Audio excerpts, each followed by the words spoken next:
Hello, আসসালামু আলাইকুম। দর্শক শ্রোতা, আশা করি সবাই ভালো আছেন। ভালো আছেন, সুস্থ আছেন। মার্কেট ভালো যাচ্ছে। সো যেহেতু মার্কেট ভালো, সো এই সময় আমাদের গত 1-2 বছরে যে লস করেছে এটা আমাদের কাভার করতে হবে। গত দিনে মার্কেট একটু খারাপ থাকলেও আমরা আশা করি মার্কেট হয়তো খুব তাড়াতাড়ি ব্যাক করবে। তো এখন আমি যে বিষয়টা নিয়ে আপনাদের সাথে কথা বলবো, মার্কেটে দুইটা শেয়ার। এই দুইটা শেয়ার আসলে ইন্ডেক্স যেভাবে বৃদ্ধি পেয়েছে, ইন্ডেক্সের সাথে আসলে দুইটা শেয়ার এখনো বৃদ্ধি পায়নি। সো প্রথমটা হচ্ছে ওরিয়ন ফার্মা, দ্বিতীয়টা হচ্ছে বেস্ট হোল্ডিং। তো এই দুইটা শেয়ার কি বাড়বে না কি কি অবস্থা, এদের ফাইন্যান্সিয়াল স্টেটমেন্টের কি অবস্থা, ফান্ডামেন্টালি কি বলে, টেকনিক্যালি কি বলে, এবং এটার ভবিষ্যৎ কি, এই সম্পর্কে আমি আপনাদের সাথে ডিটেল কথা বলবো। আশা করি সাথেই থাকবেন। এবং যারা এই স্টকে ইনভেস্ট করে আটকে আছেন তারা হয়তো একটা গাইডলাইন পাবেন আশা করি। সো আমরা কথাবার্তা বলা শুরু করি। সো প্রথমে আমরা দেখি হচ্ছে ওরিয়ন ফার্মা। তো ওরিয়ন ফার্মা যদি আমরা শেয়ারটা লাইফ টাইম দেখি, যে লাইফ টাইমে আসলে শেয়ারটা সর্বনিম্ন এবং সর্বোচ্চ কত প্রাইসে ছিল, এই শেয়ারটা আসলে সর্বনিম্ন 25 টাকা ছিল। 25 টাকা ছিল, এটা হচ্ছে আপনার আহ অক্টোবর 2019-এর অক্টোবরে। তারপরে কিন্তু শেয়ারটা সর্বোচ্চ, এটা সর্বোচ্চ হচ্ছে আপনার 156 টাকা ওঠে। 156 টাকা, এটা হচ্ছে আপনার সেপ্টেম্বরের 2022-এ। সো কয়েকটা স্টেপে, 1, 2, 3, 4, 5, 6, 6টা স্টেপে শেয়ারটা আসলে মুভ করে একটা নির্দিষ্ট সময় নিয়ে। এবং একশো 156, 57, 58 টাকা, সম্ভবত 156 টাকা 80 পয়সা পর্যন্ত উঠেছিল আর কি। Anyway, but it's good price. কিন্তু শেয়ারটা আবার ফল করে এবং আবারও সর্বনিম্ন 25 টাকার কাছাকাছি চলে আসে আসলে। এবং যেটা আমরা যে সর্বনিম্নটা ছিল হচ্ছে আপনার 2019-এ, 2019-এর অক্টোবরে। আহ, এবং হ্যাঁ, 2019-এর অক্টোবরে সর্বনিম্ন প্রাইসে ছিল। সেই শেয়ারটার প্রাইস এখন আবার ওই জায়গায় চলে এসেছে, মানে প্রায় 6 বছর পরে শেয়ারের প্রাইসটা আগের জায়গায় চলে এসেছে। আচ্ছা, কেন আসলো সেটা নিয়ে একটু আলোচনা করি। শেয়ারটা যদি আমরা রেভিনিউ দেখি, সো রেভিনিউ এখানে প্রায় 7,647। আহ মোটামুটি 10,000, 9,000, 13,000, 23-এ সবচেয়ে ভালো ছিল 13,000, 24-এও ভালো ছিল 10,000। আর এই বছরে মানে গত 12 মাসে সর্বসাকুল্যে 6,192। যদিও রেভিনিউ কমেছে, বিকজ এই রেভিনিউ কমার মেইন কারণটা হচ্ছে যে এই কোম্পানিটা গত সরকারের সময় সরকারের সুবিধাভোগী ছিল কিছুটা। কিছু ভালো ভালো প্রজেক্ট পেয়েছে বা সরকার থেকে কিছু সুবিধা পেয়েছে, যে কারণে রেভিনিউ অনেক ভালো ছিল। এই দিকে রেভিনিউ কিন্তু ভালো ছিল 21, 22, 23। কিন্তু গত বছর সরকার চেঞ্জ হয়ে যাওয়ার কারণে রেভিনিউ একটু ফল করেছে। আচ্ছা, রেভিনিউ ফল করেছে, প্রাইসও ফল করেছে। ওকে, এটা লজিক্যাল। কিন্তু প্রাইসটা যতটুকু আসলে ফল করেছে ততটুকু আসলে যুক্তিযুক্ত কিনা সেটা একটা কোশ্চেন। আর দ্বিতীয়ত হচ্ছে শেয়ারটার ইপিএস গত বছর ছিল হচ্ছে যে 1 টাকা 40 পয়সা। তার আগে ছিল 2 টাকা 70 পয়সা, তার আগে ছিল 3 টাকা 60 পয়সা। আগে এই বছরগুলোতে ইপিএস ভালো ছিল, কিন্তু এই বছর ইপিএসটা একটু নেগেটিভ শো করতেছে, বিকজ কোম্পানির বিজনেস একটু খারাপ। কিন্তু এই কোম্পানিটার মার্কেট রিপুটেশন, প্রিভিয়াস হিস্টোরি, এগুলো কিন্তু খুব লাইক খুব ভালো। আমরা যদি এই কোম্পানিটার ডিএসসি সাইটটা দেখি, ডিএসসি সাইটে গেলে আমরা আরেকটু ক্লিয়ারলি দেখতে পারবো যে আসলে ডিএসসি থেকে ইনফরমেশন দেওয়া আছে। ডিএসসি এবং ওই ইনফরমেশন প্রায় সেম, মানে সোর্স সেম, প্রেজেন্টেশনের একটু ডিফারেন্স আছে। কোম্পানিটা প্রতি বছর ডিভিডেন্ড দেয়, কিন্তু 2024 সালে ডিভিডেন্ডটা তারা ডিসবার্স করতে পারেনি due to some internal reason. যে কারণে ডিভিডেন্ডটা যেহেতু ডিসবার্স করতে পারেনি, সেই কারণে কোম্পানিটা জেড ক্যাটাগরিতে স্থানান্তর হয়। আচ্ছা, আহ জুনে এটার ইনস্টিটিউশনাল হোল্ডিং ছিল 21%, মানে মে থেকে জুনে ইনস্টিটিউশনাল হোল্ডিং বেড়েছিল। Public holding 46%। আর শেয়ারটার এনএভি, নেট অ্যাসেট ভ্যালু, মানে শেয়ারটার আসলে বেজ শেয়ারটার ব্যাকিং এ বা শেয়ারটার ব্যাকগ্রাউন্ডে কি পরিমাণ অ্যাসেট অ্যালোকেট করা আছে। প্রতিটা শেয়ারের জন্য 92 টাকার অ্যাসেট আছে, অর্থাৎ এই কোম্পানির যে পরিমাণ অ্যাসেট, সেই পরিমাণ অ্যাসেট যদি মার্কেট তাদের বুক ভ্যালু অনুসারে বিক্রি হয়, বুক ভ্যালু অনুসারে বিক্রি হলে যে পরিমাণ অ্যাসেট থাকবে কোম্পানির, প্রতিটা শেয়ারের এগেনস্টে 92 টাকার অ্যাসেট থাকবে। তার মানে 92 টাকার জিনিস মার্কেটে এখন 31 টাকা 20 পয়সায় পাওয়া যাচ্ছে। One good point. And weak point হচ্ছে যে শেয়ারটা ফার্স্ট কোয়ার্টারে ইপিএস পজিটিভ ছিল, সেকেন্ড কোয়ার্টারে এসে ইপিএসটা নেগেটিভ হয় এবং 40 পয়সার বেশি নেগেটিভে চলে যায়।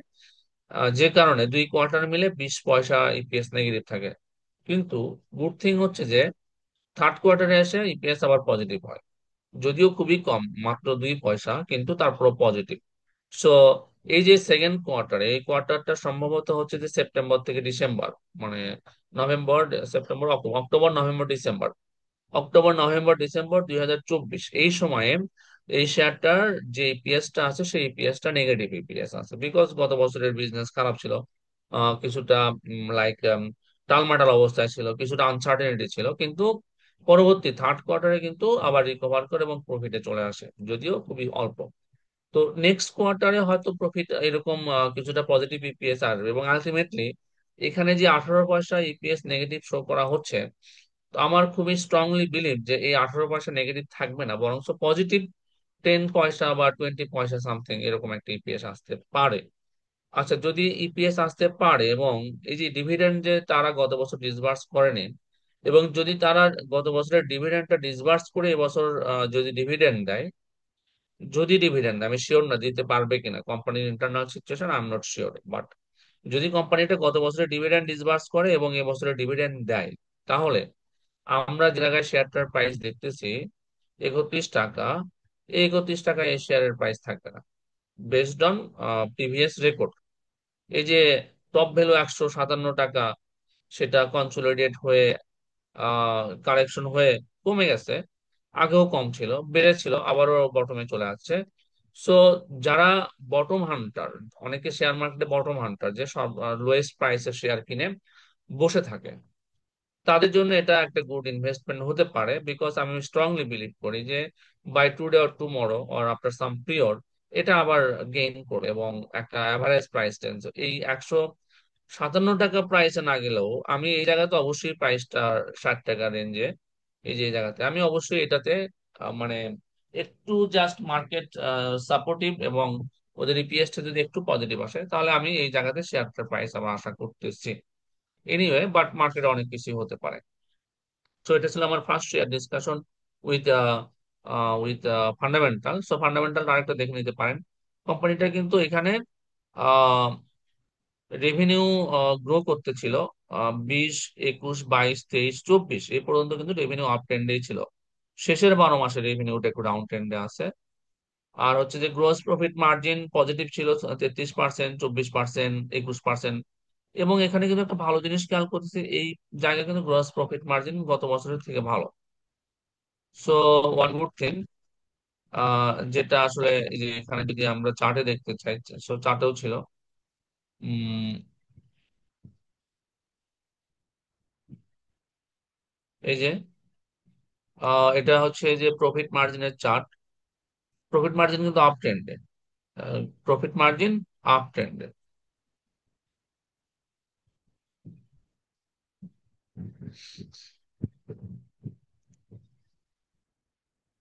আচ্ছা, আমরা নেক্সট কোম্পানিতে চলে যাই। নেক্সট কোম্পানিটা হচ্ছে আমাদের best holding, best holding limited. আমি বেস্ট হোল্ডিং এর এখানে একটা ট্রেন লাইন ড্র করে রেখেছি। বেস্ট হোল্ডিং শেয়ারটা মার্কেটে ফেব্রুয়ারিতে লিস্টেড হওয়ার পরে থেকে এটা সর্বোচ্চ ট্রেড হয়েছে 47 টাকা প্রাইসে, 47 টাকার কাছাকাছি।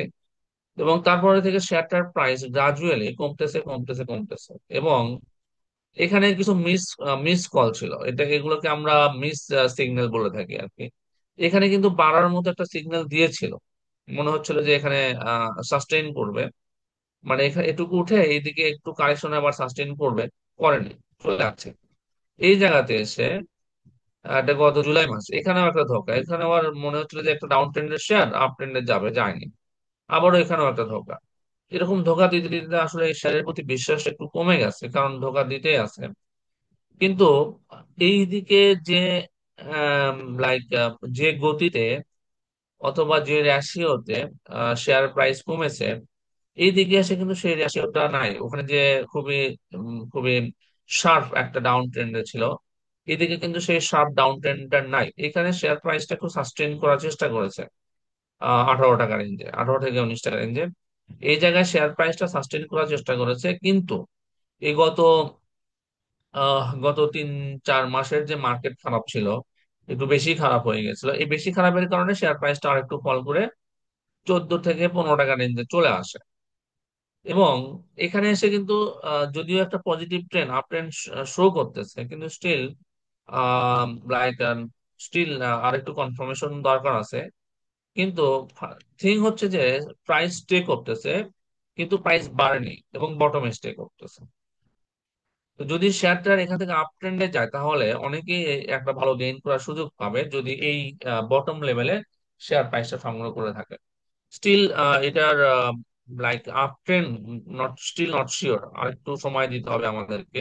যদিও গত কয়েকদিন আগে মনে হচ্ছিল যে এটা আপ ট্রেন্ড কনফার্ম হয়ে গেছে, কিন্তু স্টিল এখানে একটা টপ ক্রিয়েট করে সেকেন্ড টপ তার নিচে এবং থার্ড টপ তার নিচে। সো ডাউন ট্রেন্ডের দিকে, এবং এখানে একটা হেড অ্যান্ড শোল্ডার ক্রিয়েট করেছে। তো স্টিল আমার মনে হয় যে আরো 2-1 দিন দেখা যেতে পারে, কিন্তু যারা বটম হান্টার তারা এই শেয়ারটা সম্পর্কে ভাবতে পারে। যদি আমরা এই শেয়ারটার ফাইন্যান্সিয়াল দেখি, ফাইন্যান্সিয়াল স্টেটমেন্ট, 1100, লাইক 2200, 2300, 2300, 2400, 3400, এখানে একটা ভালো আপ ট্রেন্ড, খুবই স্ট্রং একটা আপ ট্রেন্ড শো করতেছিল। এবং লাস্ট 12 মান্থ এটা হচ্ছে কিন্তু 24, still good, still looks good. এবং এটা যদি আমরা রেভিনিউ পার্সেন্ট একটু চেঞ্জ আছে, বিকজ এই গত বছরের হচ্ছে যে পলিটিক্যাল আনস্টেবিলিটির কারণে এই কোম্পানিটার বিজনেস যেহেতু hospitality and like restaurant business, 5 star restaurant, 5 star hotel, hotel business, সাথে হচ্ছে যে এটার ইকোনমিক জোন আছে, এবং আরো আপকামিং 2টা লাক্সারি প্রজেক্ট আসতেছে যেগুলো হোটেল কেন্দ্রিক, এবং এদের রিসোর্ট আছে, রিসোর্ট বিজনেস আছে। ভালো একটা বিগ কোম্পানি, বিগ পেইড অ্যাপের কোম্পানি, এবং ভালো অ্যাসেট বেস আছে। কিন্তু অ্যাসেট বেসটা স্টিল রেভিনিউ ওরিয়েন্টেড কিনা, বা কোন অ্যাসেট কতটুকু রেভিনিউ জেনারেট করতেছে, দ্যাট ইজ অন কোশ্চিন। কিন্তু যদি আমরা গ্রোস প্রফিট দেখি, গ্রোস প্রফিট 2200-1900 ছিল, 2300-2400 ছিল, 2400-2600 ছিল, এবং 1900 আছে, গ্রোস প্রফিট কিন্তু আছে। এবং গ্রোস প্রফিট মার্জিনের রেশিও ভালো, 77%, 77-80%।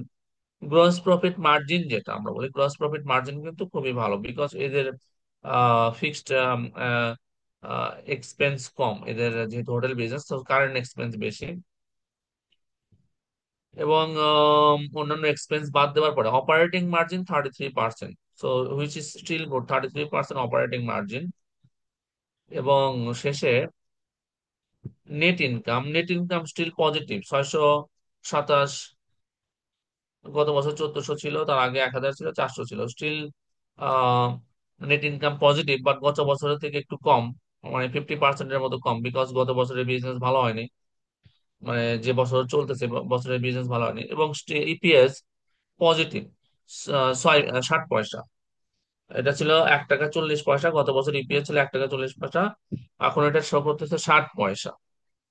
সো যেভাবে কোম্পানিটার শেয়ার প্রাইস ডাউন করেছে, ইপিএস কিন্তু পজিটিভ। এবং যেহেতু সবচেয়ে ভালো যে বিষয়টা, বা সবচেয়ে বেশি অ্যাট্রাকটিভ যে বিষয়টা, এই হোটেলটা বেস্ট হোল্ডিং, মানে যেটাকে আমরা লা মেরিডিয়ান বলে জানি, এই হোটেলটা ঠিক এয়ারপোর্টের পাশে, এবং থার্ড টার্মিনাল চালু হচ্ছে, খুব তাড়াতাড়ি থার্ড টার্মিনাল অপারেশনে আসবে।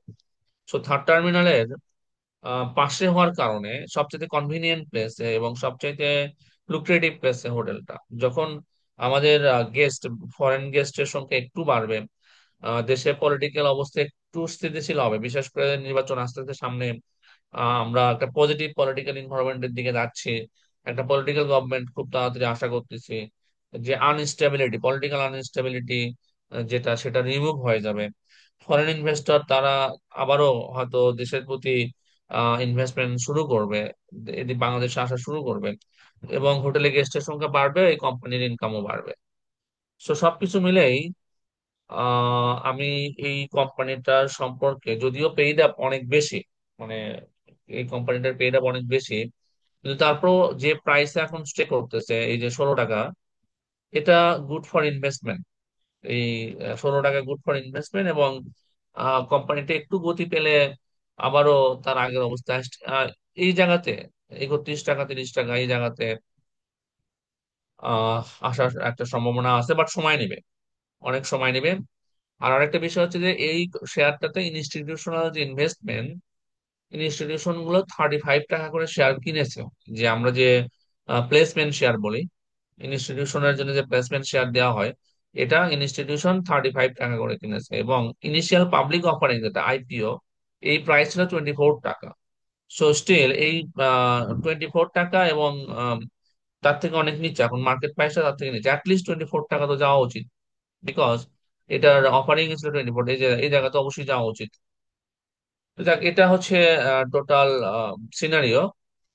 যদি আমরা ডিএসসি ওয়েবসাইটে সেই শেয়ারটা দেখি, যে ডিএসসি ওয়েবসাইটে যে ইনফরমেশন দেওয়া আছে,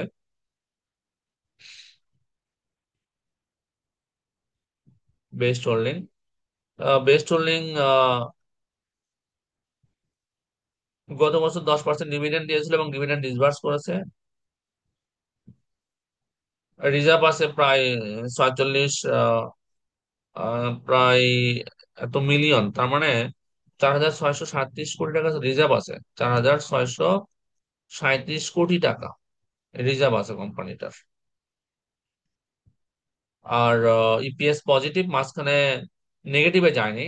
যদিও 2 কোয়ার্টারে, এই যে এই বছরের প্রথম কোয়ার্টার, ইপিএস 1 পয়সা ছিল, সেটা সেকেন্ড কোয়ার্টারে 10 পয়সা, এবং থার্ড কোয়ার্টারে এসে 14 পয়সা, মানে ইপিএস বাড়তেছে। এখন 9 মাসে ইপিএস আছে এখানে 25 পয়সা, 25 পয়সা। তো এইখানে ডাটা যেটা শো করতেছে 60 পয়সা শো করতেছে, মানে হ্যাঁ, এরা আরো আপডেটেড ডাটা নিয়েছে আর কি।